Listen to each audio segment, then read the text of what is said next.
Até a Constituição de 1988, a lei dos partidos políticos era denominada de Lei Orgânica. Isso significa que o Estado participava na criação e funcionamento dos partidos políticos, agindo como mediador entre a sociedade e essas instituições. O governo podia extinguir um partido político se determinasse que sua existência era contrária aos interesses da nação. A Constituição de 1988 modificou a natureza jurídica dos partidos, que passaram a ser legalmente tratados como empresas privadas. A atual lei dos partidos políticos determina algumas regras para proteger sua autonomia. Mesmo sem estar sujeito ao poder público, o partido político precisa cumprir algumas exigências estabelecidas na Constituição. Quem fiscaliza essas instituições são os membros do Congresso Nacional, os deputados e senadores denominados legisladores ordinários. São eles que regulam os recursos do fundo partidário, o funcionamento parlamentar e a propaganda partidária.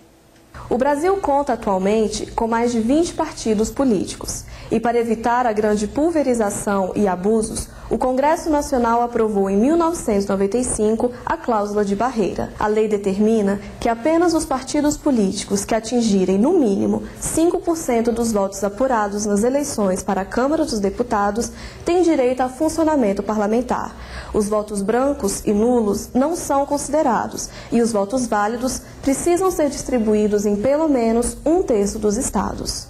Sem representação no Congresso, o partido deixa de receber a cota do fundo partidário. O fundo faz parte dos recursos orçamentários do governo federal, destinados ao funcionamento de todos os partidos políticos. A finalidade desse fundo é a manutenção das sedes e serviços dos partidos, das campanhas eleitorais, de institutos de pesquisa e fundações de educação política.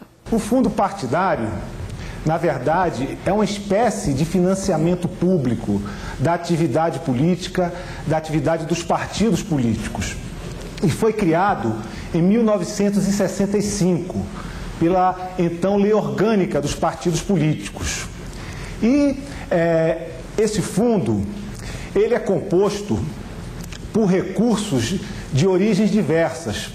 Pessoas físicas, pessoas jurídicas, enfim, podem depositar na conta do fundo partidário. Também é composto por valores arrecadados através de multas, que são aplicadas em decorrência de penalidades que foram aplicadas aos partidos ou outras pessoas físicas ou jurídicas que foram penalizadas pela Justiça Eleitoral. Também há recursos que podem ser criados pela lei. Mais recentemente, em 1996, foi também criado como recurso do fundo partidário as dotações orçamentárias no orçamento da União. É um valor por cada eleitor. Cada eleitor existente registrado no país no ano eleitoral anterior ou no ano civil anterior, se faz uma conta por uma percentual do real e se chega a essa dotação. O fundo, que é administrado pela Justiça Eleitoral, que é uma conta, na verdade, administrada pela Justiça Eleitoral, que repassa esse valor para os partidos políticos, ele é utilizado em atividades diversas. Os partidos podem utilizar os recursos do fundo que recebem para, por exemplo, administrar as suas sedes, as suas atividades, a sua base física e também, inclusive, pagar o pessoal de secretaria que trabalha na atividade do partido. Também a manutenção de uma fundação de estudos políticos ou de doutrinação, de educação política. E também na própria campanha eleitoral. Atualmente, de 100% do que compõe o fundo, 5% é distribuído para todos os partidos que têm registro na Justiça Eleitoral igualmente. Os outros 95% é também distribuído, mas só aos partidos políticos que têm representação na Câmara dos Deputados e de acordo com a votação que cada um desses partidos obteve na eleição anterior. Também é importante dizer que estes recursos o partido tem que prestar contas. O partido, posteriormente, ele tem que dizer à Justiça Eleitoral que valor gastou em que atividade, com qual atividade. Isso tem que ser contabilizado, registrado e, posteriormente, informado à Justiça Eleitoral, que vai julgar se essas contas estão regulares ou não. Os partidos políticos têm acesso gratuito aos meios de comunicação para divulgar seus programas partidários. Antes da Constituição de 88, o governo tinha poder de censura sobre esses programas, sendo permitido aos partidos divulgar apenas sua posição em relação a temas políticos comunitários. Após a Carta da República, os partidos ganharam o direito de divulgar suas premissas partidárias, além de fortalecer a imagem da sigla. A propaganda partidária é exibida todo ano, exceto no semestre em que ocorram as eleições, quando só é permitida a propaganda dos candidatos. Nas eleições de 2006, a Lei 11.300 realizou uma micro-reforma eleitoral, proibindo outdoors, showmícios e brindes em campanhas eleitorais. A medida visava baratear o custo dessas campanhas e evitar a possibilidade de Caixa 2. Mesmo com a Lei 11.300, os valores apresentados ao Tribunal Superior Eleitoral permaneceram altos. A campanha para a reeleição do presidente Lula custou 104 milhões de reais ao PT. O PSDB gastou pouco mais de 81 milhões de reais na campanha de Geraldo Alckmin. Grande parte dessa verba partiu de empresas privadas e doações particulares. Todo partido político pode formar coligações dentro de uma mesma região para as eleições majoritárias e proporcionais. A união em frentes ou blocos garante a conquista de cargos e possibilita que pequenos partidos ou aqueles com fraca representação ultrapassem a cláusula de barreira.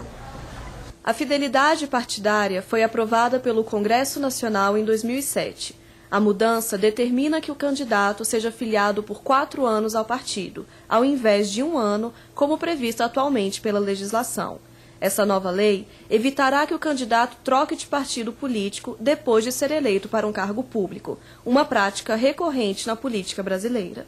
Eu creio que há uma questão que antecede a da própria fidelidade partidária, que é o fato do Brasil não ter, ao longo da sua história, verdadeiros partidos políticos. Quer dizer, partidos com densidade ideológica, com firmeza doutrinária, com princípios claramente definidos, dificilmente nós vamos encontrar ao longo da nossa história. Aliás, o comportamento do eleitorado brasileiro tende a privilegiar, de uma forma muito nítida, partidos com essa pequena, essa reduzida dimensão identitária, digamos assim, ideologicamente mais definida. Foi assim com o Partido Social Democrático, o PSD, depois de 45, e é, de certa maneira, hoje com o Partido do Movimento Democrático Brasileiro, o PMDB. De toda forma, a ideia de fidelidade partidária, a princípio, fortalece os próprios partidos. Mas há que se levar em consideração que existem contextos históricos distintos, de tal forma que, dependendo da situação que se viva, a fidelidade partidária pode cumprir determinados objetivos, determinadas finalidades exatamente opostas para as quais ela surgiu. Eu cito, por exemplo, o caso do regime militar. A primeira vez em que efetivamente se leva às últimas consequências a ideia de fidelidade partidária de uma maneira extremamente radical foi exatamente no final do regime militar, exatamente quando ficava cada vez mais evidente a possibilidade de um racha nas hostes governistas, o que facilitaria, como na verdade aconteceu, a eleição de um candidato de oposição. Hoje, quando o Brasil vive uma plenitude democrática, a ideia da fidelidade partidária tende a ressurgir.